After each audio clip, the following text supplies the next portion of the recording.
Welcome to What's Up Wichita. We're here with Mayor Brandon Whipple. Mayor Whipple is here to answer your questions live. Click on the Zoom link in the Facebook post to ask your question live. You can also submit a written question in the Facebook Live feed chat and he will answer those as well. Now, here's Mayor Whipple. Hey, what's up, Wichita? This is your Mayor, Brandon Whipple, and we are again changing somewhat of the format of our show. Normally, we interview folks. We will still continue that in the future, but we want to make sure we can take some questions and really just get into issues that people care about the most. So with that, please feel free to click on the Zoom link here, and we can get you in asking a question, or you can post in the comment section. And we got Megan over here who's reading the comments, and by looks of her face, they're all positive, it seems. And we're happy really to take on anything. All right, Mayor. So first of all, let's just kick off the show. This week on Tuesday, you and the council approved an ordinance regarding marijuana and fentanyl strips. Could you just give us an overview of what you approved? Yeah, really good question. So again, I think it was back in maybe 2015 where the people of Wichita voted, and I think it passed by 54%. I know my notes in front of me, so bear with me. A measure to really lower the level of penalties for individual usage of marijuana. What that wound up doing is it got shot down in the Supreme Court. Derek Schmidt, the Attorney General, challenged it, and it got shot down by a technicality. In response, the City Council actually lowered the fine for pot convictions to $50 with a ticket here at the City Court. The sad thing that happened then, or the unintended consequence, is the fact that that $50 was actually incentivizing folks to get a drug conviction on their record, which means we actually went through years of folks just paying $50 and saying, okay, this is what I have to do, and now I have to go home, and they were financially in turmoil because that small or single-use pot conviction on their record has economically damaged them. They're not able to work for any of our top employers, even the city or really any of our other top employers. So once you jump into the numbers there, you actually see this disproportionately hurt people who are lower income, people of color, like 2/3, I believe the stats show, are people of color, and over half of those folks are under the age of 30. Which means that the policy was not doing what it was intended to do, which was to allow people a way to navigate our court system when it comes to marijuana convictions without having a huge financial penalty. That $50 actually pretty much may send you on an economic death sentence after that. So after reviewing that and reviewing fentanyl test strips, knowing that fentanyl is it's a synthetic opioid and it is causing just unnecessary deaths and just harm throughout not only our community but the entire state, we wanted to make sure that we allowed folks whose kids might be in high school or college and might think they're taking one substance, but those substances seem sadly to have fentanyl in them. So we want to make sure that people are armed with the tools where they could actually test whatever substance they might have to see if there is fentanyl in it.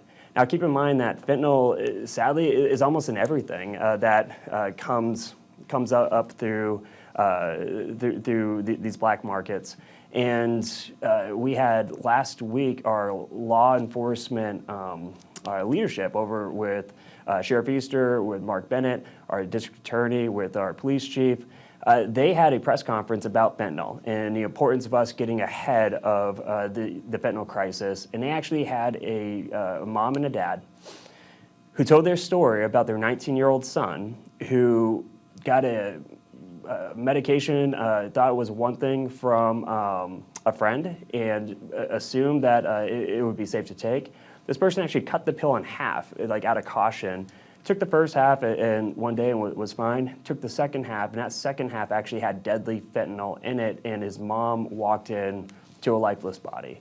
As a dad, I couldn't imagine going through anything like that. So about a week later, the city council, when we took up this ordinance revision, we wanted to make sure that we weren't going to prosecute folks at the city court who are doing nothing more than trying to ensure that they have access to test strips. We know that the data has shown that saves lives. So we went ahead and got the court, our city court, out of the business of pot convictions and also out of the business of fentanyl test strip convictions. And legally, it's the same kind of theory. And we want to move forward with modern policies. We want to make sure that we're not, the cause of someone who makes a bad choice when it comes to a substance, making that choice be a death sentence, or that we're not disproportionately harming young folks and people of color when it comes to prosecuting small amounts of marijuana possession. So we just went ahead and we just deleted those parts. So that's simple as that. And the reason why also is there was no way to change the current, because of state law, the current laws pertaining to both fentanyl test strips and marijuana, and lessening that where it wouldn't be a drug conviction. We would need our leaders in Topeka, Kansas to actually make that change. They so far have not.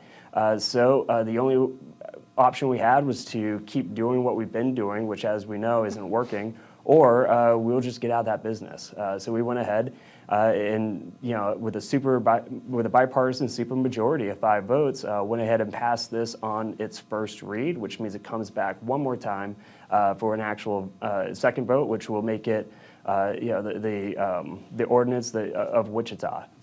So it's still, and I do want to stress this, it's still illegal to possess marijuana because it's a federal law. So you got the federal law, absolutely illegal in every state to have marijuana, but the feds aren't enforcing that. The state can still enforce marijuana possession or possession of fentanyl test strips. However, they will have to do it through their courts, through the district court, which means that if you are arrested for fentanyl test strips, you might have to go to the district court. And then it's up to Mark Bennett, our district attorney, if he wants to prosecute or not. So far, the district attorney has come out and said he's focused on real crime.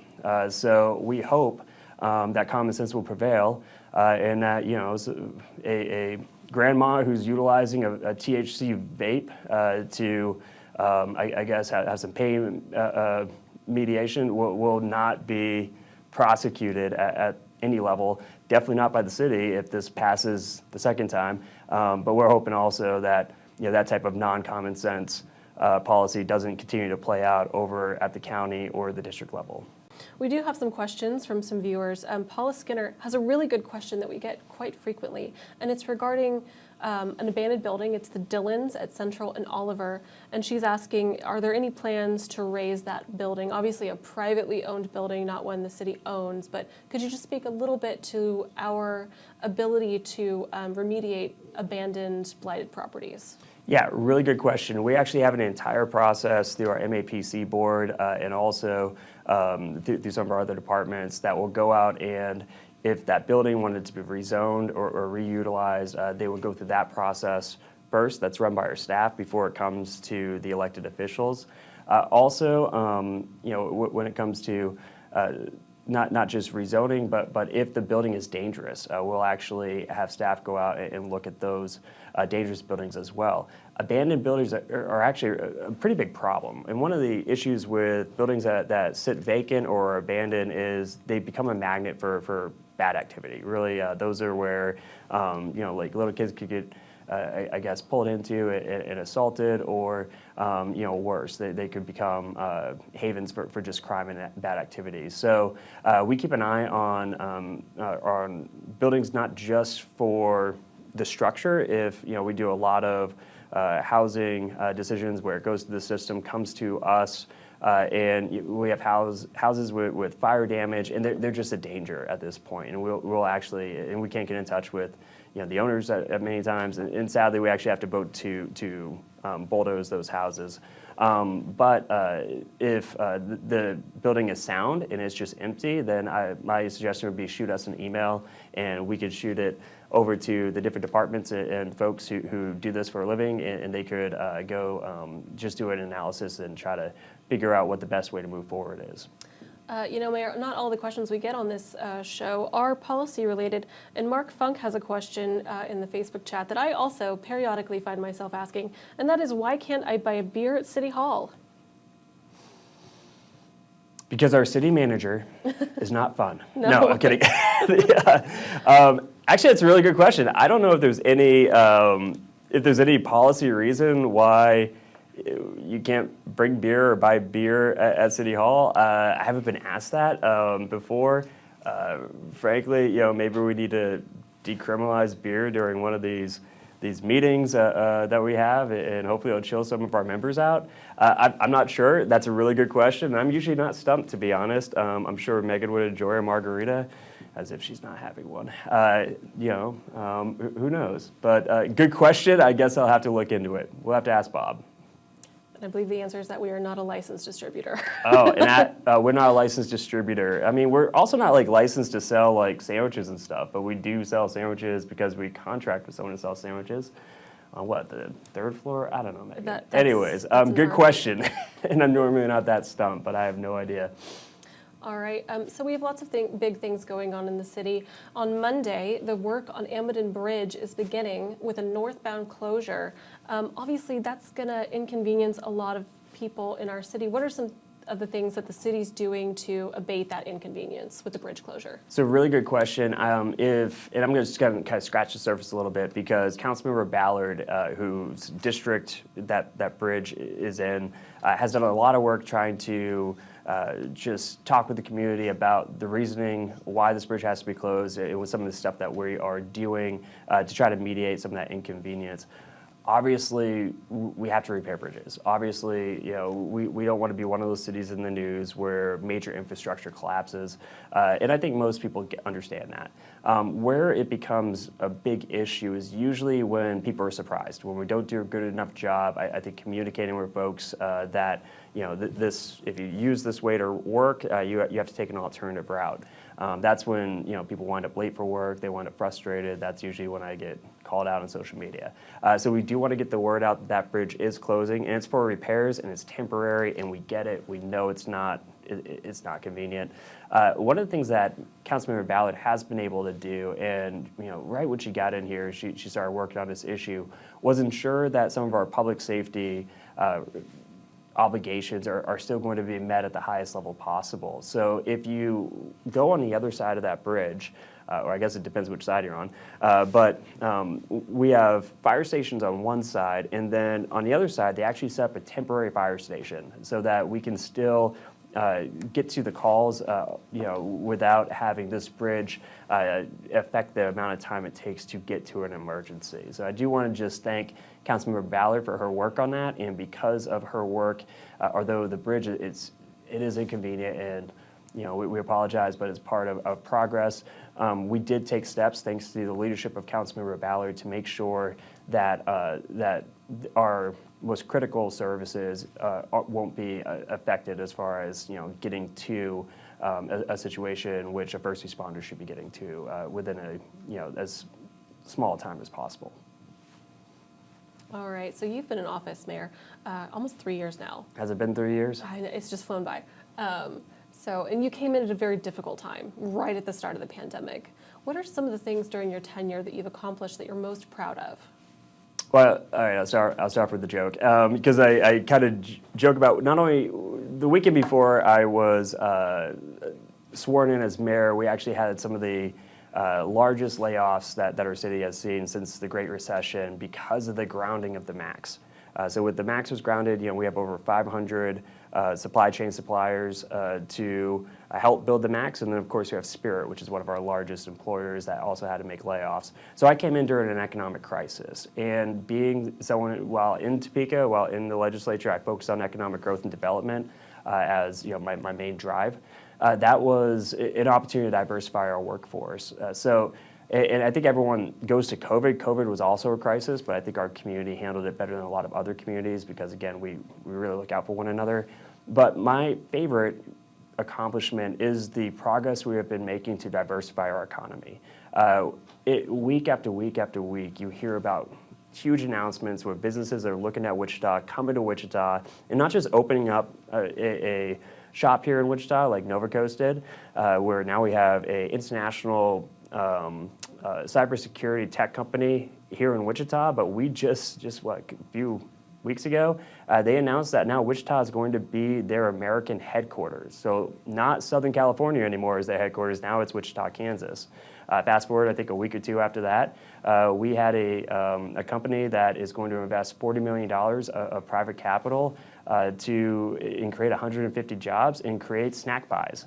That normally those pies are up and down the East Coast. They don't have the distribution to put them throughout the entire country, so they want to create a manufacturing business right here in Wichita, and they're bringing 150 jobs here at least, and then also having $40 million of private investment go into our economy.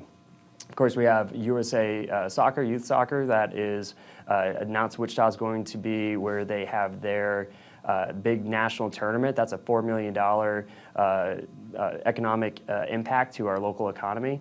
And what we're seeing is just a explosion of economic opportunity to diversify our economy. Again, when I came in, one of the issues with just one airplane being grounded really was the effect of that one product, that one airplane had on our entire economy. And I wanted to make sure that I became the economic development mayor, that we grew jobs, that we didn't just grow those jobs, that we actually created diversification within our entire economy so that we didn't have all of our eggs just in one basket. And I'll tell you, we've been doing incredible, not just because of anything I've done or the council has done. We stay ahead when it comes to adjusting our policies so that they make sense, but also thanks to our economic development team over at the partnership, and thanks to other economic development small business groups and other folks who work in this space, just really working alongside them, asking them what we can be doing at the city level to be more productive, listening and actually making the policy changes that allow us to continue to grow this economy.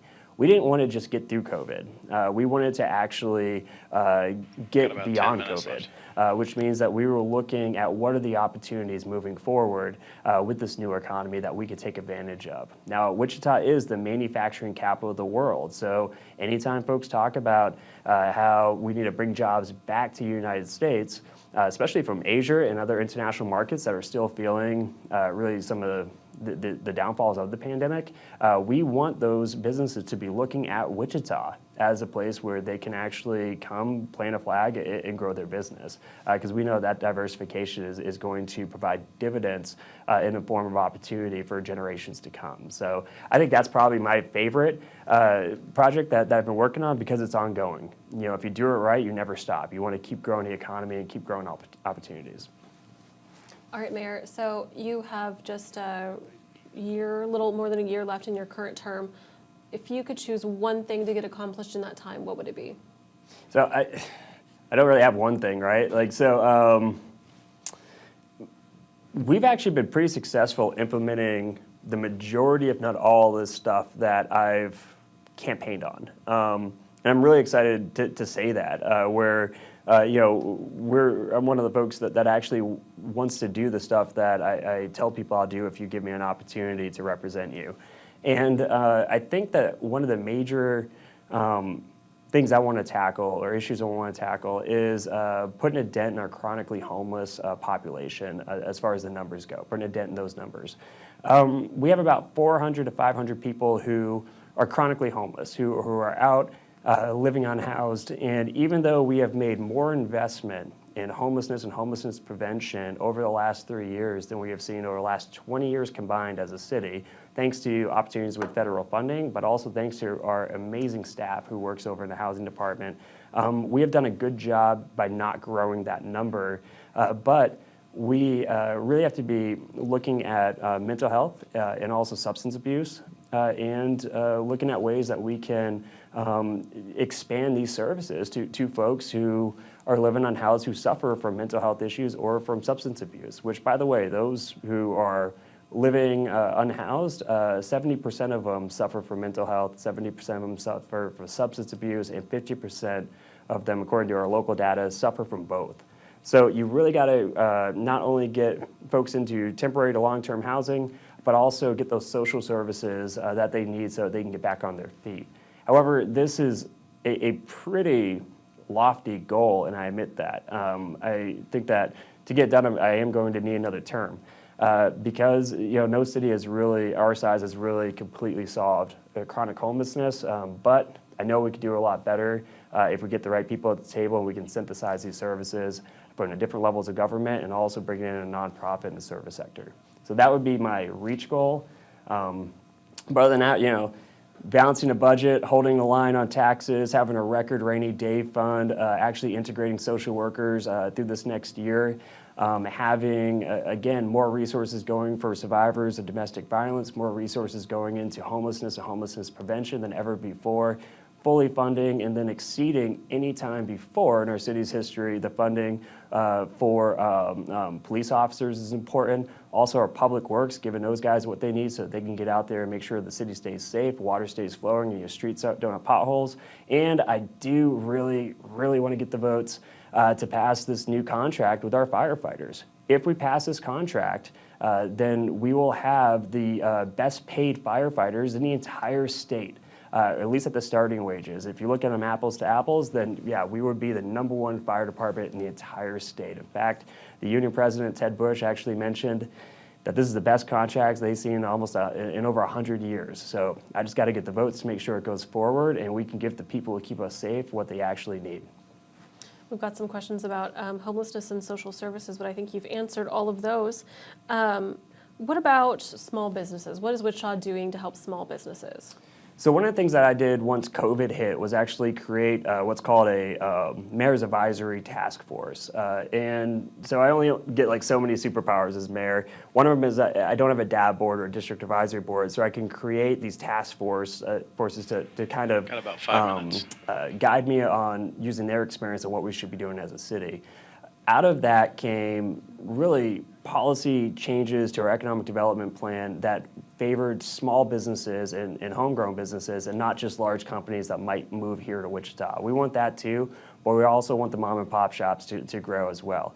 70% of all small businesses, all jobs or new jobs created in this country are coming from small businesses.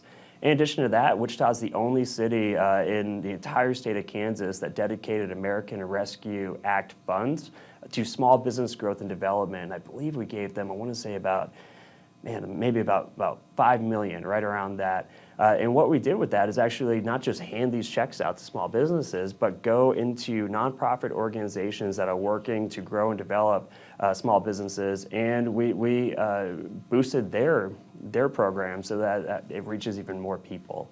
So small businesses is really the backbone of Wichita's economy. It's really the backbone of the economy as far as job growth here in our nation. So we put our money where their mouth is, and we've invested millions of dollars. Never happened before in Wichita. Unique to the state of Kansas. No other city did this. And if you go to my social media, you'll see that's where we're giving out kind of big fake checks because we want to promote those programs that actually help those small businesses. All right, Mayor, we have about 3 minutes left. Oh, and in yeah, that 3 minutes, we've given you a lot of softball policy questions tonight. And I think it's time that we ask, something a little more controversial. And in your opinion, what is the best taco in Wichita, Kansas? Best Mexican food? And that's all the time we have. No, my favorite Mexican restaurant is really Connie's, to be honest. But I'm biased. I actually love the family that owns Connie's. So I not only love their food, but also the service and just that family feel because, again, it's a family-owned business. Also, there are some incredible independent-owned taco shops and Mexican food places in South Seneca. That's the area that I live. So I just usually Connie's if I'm planning, but definitely going down to South Seneca and making sure that we dine at some of those restaurants as well. Those are some of the go-to places for my wife and I where we're looking for something quick but good to eat. Thank you for answering those hard-hitting questions. I think that's all the time that we have for tonight. All right. Well, hey, thanks for joining us here on What's Up Wichita. Again, we want to mix up the format a little bit. You can go ahead and send us a question, too, if you want to do a selfie video. You can mail it to our social media at social@wichita.gov, and we can use that video in the future. Or, of course, make sure you click on our Zoom link, which I don't think we had anyone this time around. But you can ask your question live on the air as well. Thanks a lot.